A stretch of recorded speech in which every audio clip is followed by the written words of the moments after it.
아침마다 말씀으로 밝은 빛을 채우네. 인간에게는 결코 피할 수 없는 두 가지 주제가 있습니다. 하나는 죽음이고 또 하나는 고통입니다. 사람들은 죽음 자체보다 죽음에 이르는 과정에서 겪는 고통을 두려워하죠. 그래서 고통 없이 죽는 것이 복되다 하는 말을 합니다. 어느 목사님이 식당에 갔다가 그 식당에 그 할머니가 죽는 것을 보았습니다. 죽는 것을 바로 목격했죠. 그리고 그분을 병원에 모시고 갔는데 그분이 숨졌습니다. 나중에 이제 그 가족들이 하는 말이 고통 없이 돌아가셔서 다행입니다 하는 그 말을 했습니다. 이처럼 죽음과 고통은 서로 분리할 수 없는 그런 문제라고 말할 수 있죠. 자, 이 말씀이 이제 오늘 본문 속에 녹아 있는데요. 오늘 본문을 보면 인간은 죄를 범한 후에 벌을 받습니다. 그 벌을 받는 내용을 어떻게 설명하고 있냐면 여자에게 주어진 고통을 이야기하는데 그것은 임신과 출산의 고통입니다. 임신과 출산의 고통. 이것은 결코 남자들이 상상할 수 없는 여자들만 아는 고통이라고 말할 수 있죠. 이 고통이 주어졌고 남자들에게는 땅이 저주를 받아 가시덤불과 엉겅퀴를 내며 먹고 살기 위해서 평생 땀 흘려야 한다 하는 어떤 그 고통의 이야기를 합니다. 또 이것은 남자들이 또 평생 그런 책임감을 가지고 가족을 돌보고 가정을 이끌어가야 하는 그 고통, 그래서 아버지의 고통이 참 힘든 것이다 하는 그런 이야기들을 하잖아요. 집에서는 아주 편한 마음으로 가족을 대하지만 그러나 이제 직장에 가서 직장에서 생활을 영위하기 위해서 그런 겪어야 되는 그런 많은 어려움들, 그것도 남자들이 또 깊이 생활 가운데 느끼는 고통이라고 말할 수 있죠. 근데 여자에게 주어진 고통, 남자에게 주어진 고통, 이것을 오늘 본문은 이야기합니다. 그러면서 어떤 죄로 인하여 관계의 변화가 생겼습니다. 그것은 뭐냐면 남녀가 평등한 관계였으나 죄로 인해서 지배와 불평등이 생긴 그 모습을 언급하고 있죠. 그리고 제일 마지막에 이야기하는 것은 죽음의 현실이 있는데 인간은 흙으로 왔으니 흙으로 갈 것이다 하는 이 이야기를 합니다. 그러니까 이제 오늘 본문에서 보면 죄로 인해서 인간은 물리적인 고통, 또 정신적인 고통, 영적 고통을 모두 겪게 된다 하는 이 말씀을 하는 겁니다. 그러면 물리적인 고통이 무엇이냐? 지금 말씀드린 것처럼 출산과 질병, 육체의 아픔, 이런 것은 물리적인 고통이죠. 그럼 정신적인 고통은 뭐냐? 남자들에게 주어지는 그 일 가운데 먹고 사는 문제, 또 삶 속에서 느끼는 불안감, 관계의 갈등, 이런 것은 정신적인 고통의 일환이죠. 그런데 이 물리적인 고통과 정신적인 고통만 있는 것이 아니라 영적인 고통이 있습니다. 영적인 고통은 뭐예요? 하나님과의 어떤 관계가 단절된 것. 그 단절된 관계가 뭐냐? 죄로 인하여 영원히 죽음에 이르는 것이 영적인 고통이죠. 그래서 이 세 가지 중에 가장 핵심적으로 중요한 부분은 영적 고통입니다. 예수님께서 병자들을 많이 고치셨지만 그 고치시는 가운데 더 중요하게 여긴 것은 제사함을 받으라 이렇게 말씀하신 것은 그만큼 영적인 것들이 굉장히 중요하다 하는 것을 강조하는 것이죠. 자, 그런데 이제 하나님은 그 인간의 죄로 인해서 이런 고통이 일어나는데 그 고통을 겪어야 되는 인간에게 대하여 하나님은 그 어떤 은혜와 사랑을 표하시는데 그 사랑이 그런 아주 그 사건 속에 녹아 있습니다. 그것이 뭐냐면 그 고통을 주셨지만 그 기간을 제한하셨습니다. 그래서 19절을 보면요, 뭐라고 말씀하시냐면, 내가 흙으로 돌아갈 때까지 얼굴에 땀을 흘려야 먹을 것을 먹으리니 내가 그곳에서 치함을 입었음이라. 너는 흙이니 흙으로 돌아갈 것이니라 하시니라. 자, 인간의 고통이 언제까지요? 흙으로 돌아갈 때까지. 이것은 개인의 종말을 이야기하는 거죠. 개인에게는 다 종말이 있습니다. 하지만 우주적인 종말의 관점에서 보면 주님이 다시 오실 때까지, 주님이 다시 오실 때까지. 그러니까 주님이 다시 오실 때는 인간에게 있었던 모든 고통과 괴로움, 그리고 주어지는 여러 가지 죄로 인해서 파생됐던 그런 모든 것들이 정리가 될 것이다. 그러니까 이런 고통이 영원한 것이 아니라 영원하진 않다. 영원하진 않다. 영원한 세계가 오면 그것은 다 이것이 회복이 될 것이다. 하지만 인간 개인적으로는 개인의 종말이 있을 것이다 하는 말씀을 하시는데, 이 말씀의 포인트는 회복을 약속하신 것이죠. 회복을 약속하신 것이죠. 그래서 그 회복을 약속하시는 어떤 미래에 대한 이야기를 하시지만, 그 미래에 대한 이야기를 지금 느끼도록 주님은 일을 하시죠. 그래서 여기 보면 20절을 보면, 아담이 그의 아내 이름을 하와라 불렀으니 그는 모든 산자의 어머니가 된다 하는 말씀을 하잖아요. 여기 모든 산자의 어머니가 된다. 자, 지금 죄로 인하여 지금 고통을 겪게 되는 인간의 모습을 이야기하시면서 모든 산자의 어머니가 된다. 그것은 무엇이 담겨 있냐면, 여기는 어떤 구속의 의미가 깊이 담겨 있는 겁니다. 그 후손으로 예수 그리스도가 오신다는 것을 아주 작게, 잘 표시는 안 나지만, 그래서 이게 이 창세기에 나오는 그 내용들을 이제 원시복음이라고 이렇게 얘기하잖아요. 그것이 뭐냐면 지금은 이렇게 클리어하진 않아요. 모든 산자의 어머니가 예수님의 오심을 얘기한다는 것이 이렇게 딱 들어오진 않잖아요.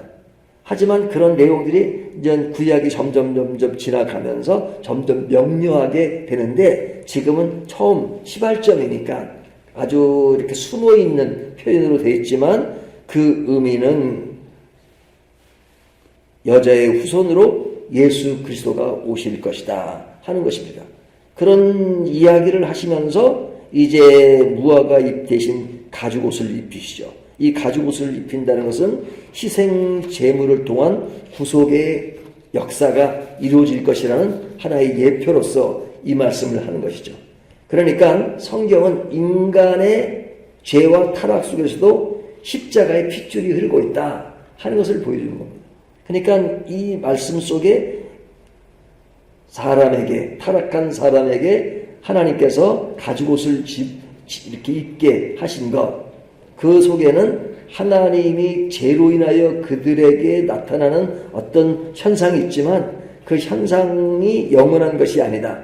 그리고 언젠가는 회복이 될 것이다. 그 회복되는 그 시점은 있지만 지금 그것을 마음속에 느낄 수 있는 하나의 보여지는 것으로 드러내는 것이 바로 가죽옷을 지어주신 것이다. 가죽옷을. 자, 이 이야기를 오늘 본문이 하고, 그리고 3장 22절로 넘어가면 좀 무거운 이야기를 합니다. 그 무거운 이야기가 뭐냐면 인간이 에덴에서 쫓겨나는 장면을 이야기하죠. 그러니까 하나님과 동행이 끊어지고 생명나무 길이 막히는 그런 이야기를 다루고 있습니다. 그러니까 이것이 하나님이 인간에게 만들어주신 에덴 동산에서 인간이 쫓겨나야 하는 그것은 어찌 보면 하나님과의 이별이잖아요. 물론 근본적으로 하나님은 그 어떤 관계를 끝까지 유지하시지만, 그러나 에덴 동산이라고 하는 하나님이 주어진 그 영원한 천국의 개념이 담긴 그런 에덴에서 쫓겨나는 그런 이별이야말로 굉장히 슬픈 것이죠. 하지만 그 슬픔 속에서 하나님은 인간을 보호하십니다. 그러니까 생명나무를 먹으면 영원히 죽음에 갇히게 되니까 생명나무를 지켰다. 이 말씀을 하시고, 그리고 인간의 죄 문제를 스스로 해결할 수 없으니까 하나님은 직접 인간을 구원하기 위해서 그 일들을 이루시는 과정이 지금 이 상황 속에서 계속 진행이 되는 겁니다. 그러니까 인간의 타락과 함께 하나님은 타락으로 끝이다. 그게 아니라 타락한 인간을 구원하시는 계획이 있기 때문에 하와에게 너는 모든 산자의 어미가 될 것이다.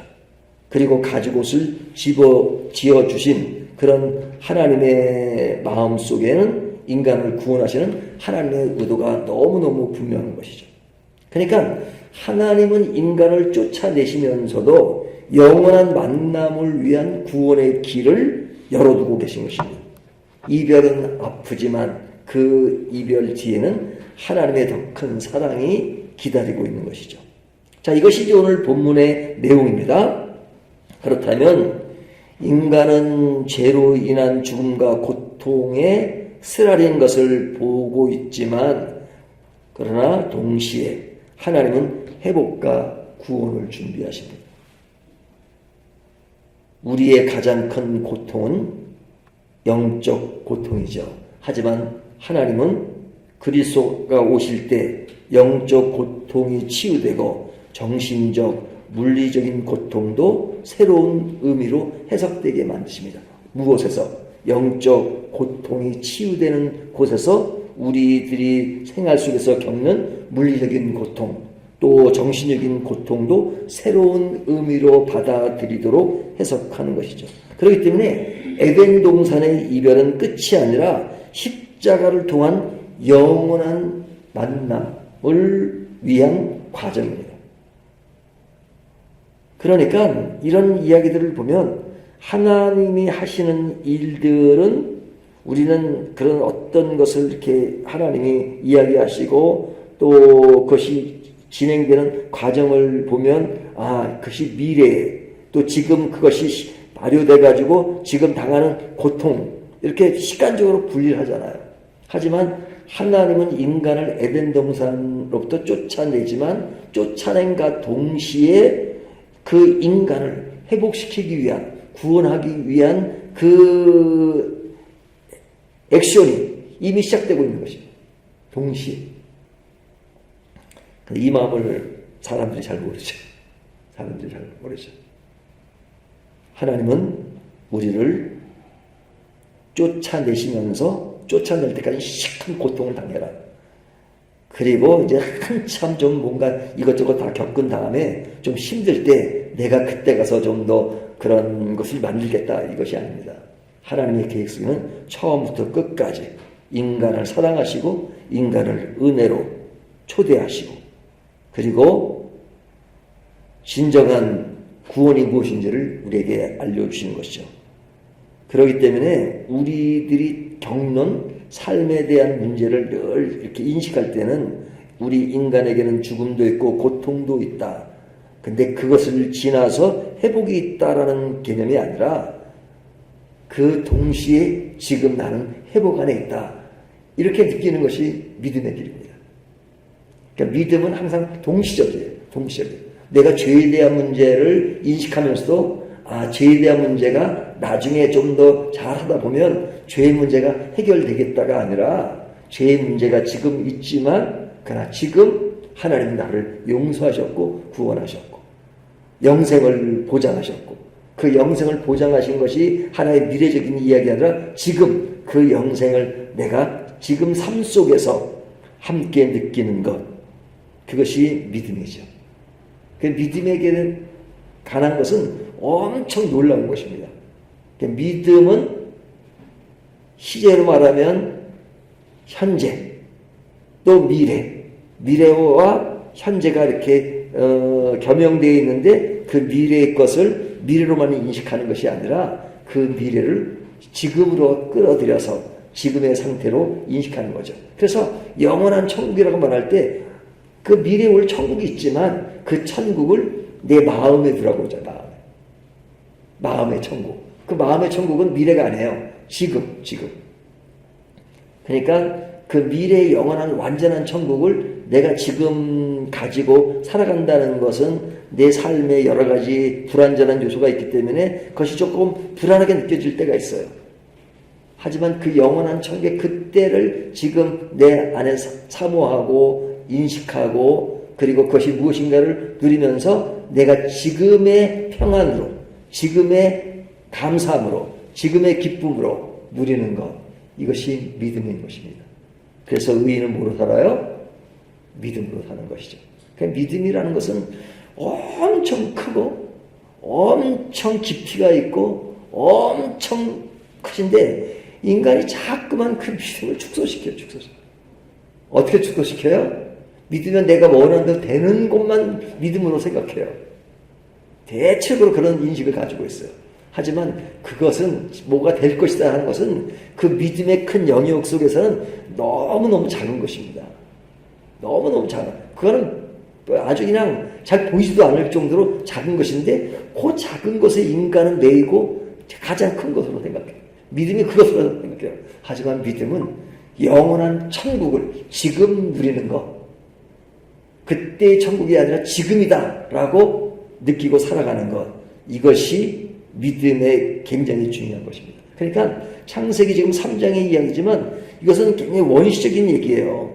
하지만 이 속에는 우리는 그 뒤에 일어나는 일들을 다 알고 있잖아요. 예수님이 오셔서 십자가를 지시고 우리를 구원하시고 이것이 그 언식으로 예언되었던 것들이 다 이루어진 것들을 지금 다 보고 있잖아요. 그런 관점에서 우리가 다시 이 시점으로 돌아간다면 오늘 우리는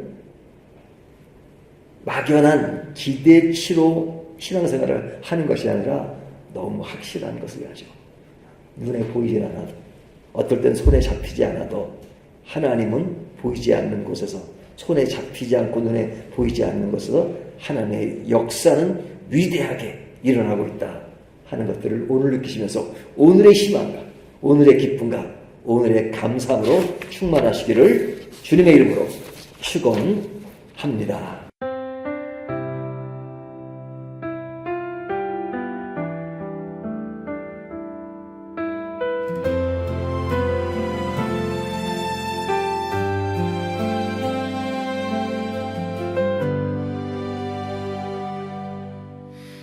아침마다 말씀으로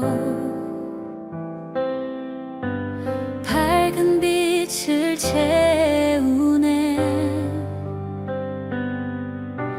기도 속에 주님 계시고